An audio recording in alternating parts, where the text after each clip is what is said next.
There you go. I need to see the people. How you doing? Good morning, Coach. How you doing, guys? Sorry, I'm a little tardy. I'm in the middle of a shoot, but you guys come first. You have priority, and I'm apologize. I hope everyone's doing fine. Let me get to business.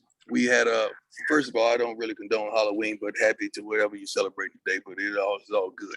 Okay, we had a wonderful game on Saturday, a day that Jacksonians would never forget, a day that the SWAC would never forget, a day that our people came together as one. When I got up there on that stage and saw the cheerleaders from Southern and so many people from Southern there and our people from JSU, it was phenomenal. It wasn't just a Black thing. It was a white, Black, Hispanic thing, Asian thing. It was just a thing. And I'm so elated. First of all, God gave us grace. Gave us grace because it was supposed to be 90% chance of rain from 3 a.m. all the way through. And God graced us all the way into the second half. So I'm appreciative and I'm thankful because I wanted everyone to see how we could pull together and how the city of Jackson could be a wonderful host city for College Game Day. And we were all of that. I thank you all for your coverage, for your kind words, for the hospitality, for just the love that you showed us. I really appreciate it. Jackson would never forget it. I would never forget it. I was almost in tears when I rode through there on my Aflac cart, seeing this moment and getting up there on stage. Unbelievable, undarn believable. Went on to the game. Defensively, we played well. I trust our defense so much early in the game. I went for it on fourth down and an opportune place, but Dennis Thurman and I discussed that kind of stuff. We go over all possibilities throughout the week, and I let them know I would try something like that just to get our offense jump started. But the defense played a great game, shutout as normal. Shutout meaning not just to shut them out by blanking them, but they played lights out football. Statistically, I think we reached some wonderful points. I think we're still the number one defense. Can you give them those statistics? Because I want them to hear that, because some people take that for granted. Yes, number one total defense, number one passing defense, number one scoring defense, first, third down, fewest third down conversions allowed, first and fewest first downs allowed. Amen, the church said. So offensively got off to a slow start. Then we crunked that thing up. We dropped, I think, several passes, which is not indicative of who we are offensively, but we came on with it. Shador had some wonderful runs, which is unlike what he normally does. He's a passer, but he can run, but we don't like him to run because there ain't but one Shador Sanders. But he did his thing. We got great productivity from our backfield. Our line was ready and going, and they was doing their thing. Special teams played well. I feel they played well. We didn't have to rely on them as much, but the kickoffs, the punts, everybody, special teams did a wonderful job. Great team, well-coached team. They stayed in character, which I love, and we didn't have any nonsense on the field or off the field, which I adore, because we had to put our best foot forward, especially when we're on a national stage. Let's open it up, guys. Appreciate those comments, Coach Sanders. First question goes to Charles Bishop. Coach, how you doing this morning? Great, sir. Hey, you covered so much in your opening statement, but I wanted to ask this question in regards, especially the offensive line play. From a perception standpoint, the past 2 weeks, most prognosticators have thought that you were going against a more physical defensive line. But talk a little bit about the offensive line play over the past 2 weeks, another game where they rushed for over 150 yards. Yeah, I get bothered by that because people always talk about the physicality of the other team. I never hear them talk about the physicality of our team, especially defensively as well as offensively. We have two ways to beat you. You can sit back there and drop 7 if you want to and take Shador away, but then you're going to have to deal with the run with your front four. And we are very, very physical. Our guys get in arguments when we call a timeout because they want the ball ran their way. That's the type of energy and the physicality that our offensive line possess. As I alluded to earlier, we have several backs that can get the job done, and they got the job done. I'm sure we hit I'm just upset, but I think Mr. Wilkerson had only a couple yards away from getting 100, and I wish I knew that because we'd have made sure he got that, because that's another feather in his cap. But those guys work their butts off at practice, and they want to be rewarded in the game, not by the accolades, by coach running our way. That's the verbiage we get when it's in a timeout, and I'm proud of that. Sure thing. Quick follow-up. I wanted to ask about the special teams. Several kickoffs that were touchbacks. You've talked about Alejandro Mata and Sam Johnson as well as a punter. Talk a little bit about the special teams play thus far. Coach Ricard is doing a wonderful job. We not criticized, but we own him the most because he's funny and he's hilarious and he's straight energy and profanity, but it's hilarious. He tries his best not to use profanity to the kids because I really don't condone it. But he is so fired up and so into it that he's chosen a group of guys that have sacrificed and they go down there trying to knock something out. I mean, they're doing a great job, but our kickers, it all starts with our kickers, the long snappers. It all starts with those guys. My man Mata gets a lot of the credit, but I'm telling you, all those guys have done a wonderful job. Our special teams have been stepped up 100%. And that's one of the reasons why we're undefeated right now. Thank you. Appreciate that, Coach. Thank you. Next question goes to Kendrick Marshall. Yeah, Coach, in your opening statement, you talked about the scene in Jackson this weekend with game day being there. Mm-hmm. Pretty much sold out crowd with the Southern fans coming down from Baton Rouge.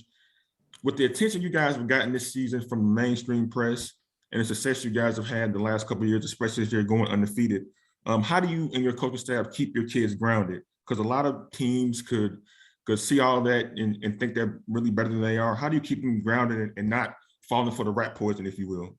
Well, one thing you got to understand, you guys may not expect the success that we're having, but we do. So when a guy expects get what they expect, it's kind of unthinkable that they could kind of get beside themselves and start thinking too highly of themselves when you already expect that.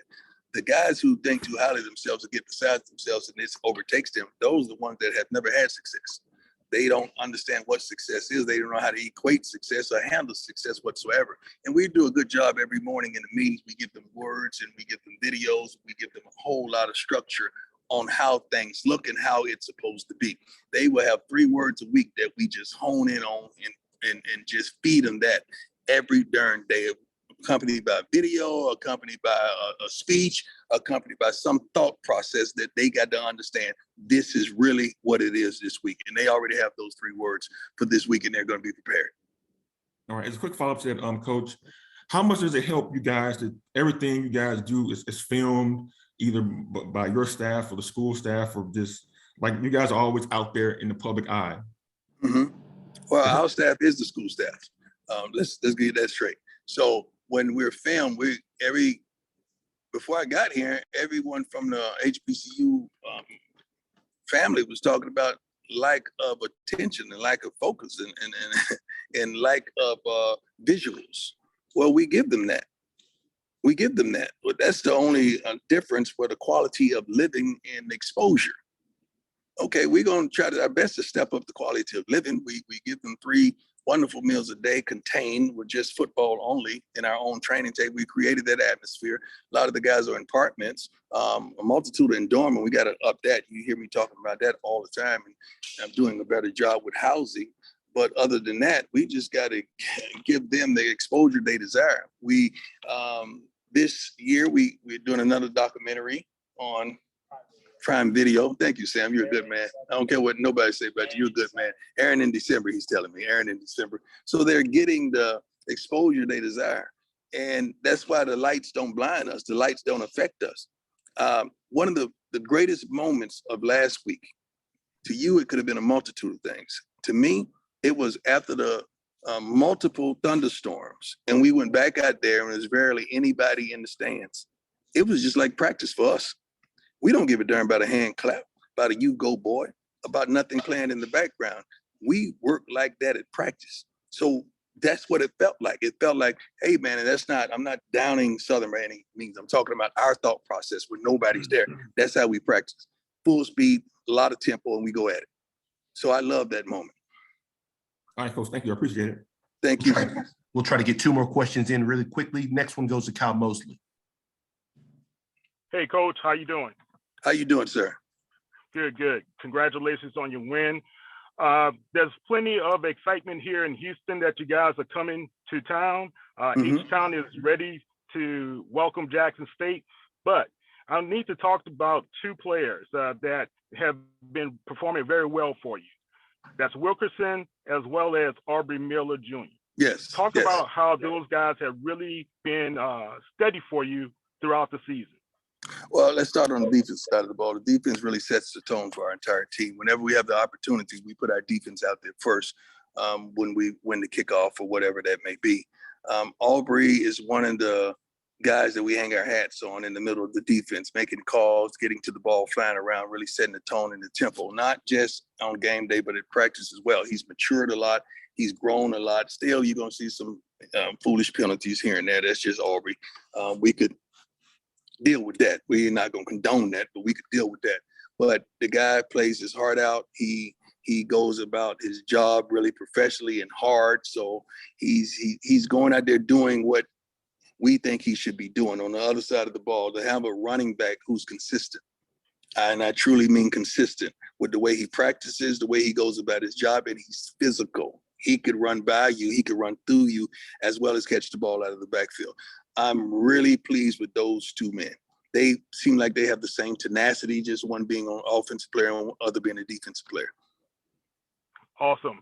See you Saturday. Good luck. Thank you, sir. Last question goes to John Brice. Hey, Coach Prime, thanks again, as always, for the time to visit with you. John Brice here from Football Scoop again. Hey, real quickly, you guys are number 5 again in the top 25 in the FCS coaches poll. 3 of the teams in front of you have a single loss. How much did you wish, or is it something you're already addressing, that your team could be in the FCS playoffs, that's something that you would like to see? I don't wish that. I'm happy with the Celebration Bowl. I'm enthusiastic with the Celebration Bowl. The Celebration Bowl, what they do for us financially is far greater than what the FCS College Bowl game would do for you. I don't know if we have the resources to travel consistently for 3 weeks or however long it takes to really be the champions of that. Everyone would love to see us play. I would love to see us compete against one of those schools, but financially, I think we're in a much better place at the Celebration Bowl playing in front of our people as well. I'm truly happy and elated. And I don't really get too much on the rankings and all that. Who's doing the rankings? I don't even know who's doing the rankings. Really, I don't. And I've never addressed our team once by saying, guys, guess what? This week we're number 5. I've never done that. And I don't think I ever will. We have a laser focus. We can't wait to get down to Houston to do what we do. We can't wait to get down to practice tomorrow. The day's an off day for the kids. We're going to go tomorrow and go hard and be ready because we'll go live. There's a lot of Davies out there with some slingshot and some stones. I appreciate it. And then real quickly, my follow-up would be, we see you as a full-time coach. You said you're at a video shoot right now. You mentor these guys. You speak on faith to these guys. How do you find it? How do you find the time in the day to do all this? What's a typical day like for Coach Prime? I get up at 3:45. I'm in the car by 4. I'm probably at the complex by 4:35, 4:40. Go in there and get my workout in. I'm probably done by 5:25, 5:30, something like that. Come in, prepare my word for the day if I didn't prepare it for the prior day before. Find videos, find anything that is in my spirit about where we're located spiritually, physically, where our kids are located. I don't come out of the office probably till 7. We have a meeting at 7:15. My meeting starts at probably 7:09, 7:10 consistently. We go out there, we pray it up, we go over film. I give them the word, the thought of the day in front of a plethora of cameras. And I go in there and get my foot done, come back out while the kids are meeting, go back in there, watch a little more film, and get ready for the day's practice. We're probably on the field from 8 something. We have a walkthrough, I think, at 8.